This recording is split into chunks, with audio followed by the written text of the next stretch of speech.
Some of us did a walkthrough with Bob yesterday, so just before I get to this part of it, about inventory and stuff that gets in the way, we talk about treasure hunt. Flow is critical, all right?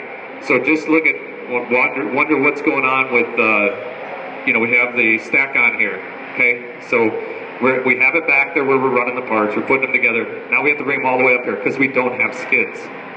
We don't have the correct skids, so that's just another diversion of water that we can't flow straight out the door. Okay, so those things all cause time issues, wasted potential, all that. I mean, there's a ton of waste with that. So those are the things we got to look at every time we're doing something to see what the waste we see. That why can't it just flow to the customer? Why can't it go from the press to the customer? Okay. So we're talking about pulling from.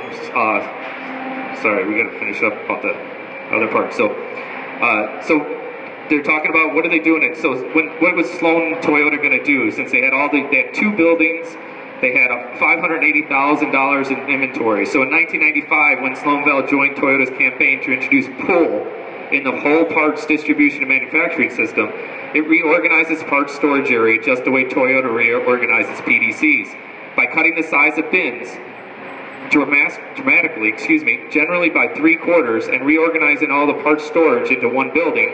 Sloan found it possible to increase the part numbers on hand by 25%, including Bob Scott's bumper, while cutting its storage area in half and reducing its parts inventory from $580,000 to $290,000, while freeing up $290,000 in cash from inventory. Sloan was able to add 4 new revenue-producing bays, created with practically no capital investment, an empty second parts warehouse. Sloan Toyota found the number of cars which could receive same-day service went up substantially, even as the inventory generated cash and the number of parts an average picker could gather in a given period of time more than doubled.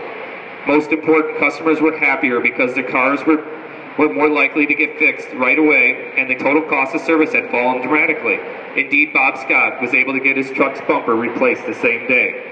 So think about it. So they've got the mass warehouses, they shrink it, right? They get less parts, 25% more availability. It's like saying take all the Filtran parts we run. We can have a smorgasbord for them instead of a small plate of product, right? Because we can offer more parts because we don't have to store all the other stuff.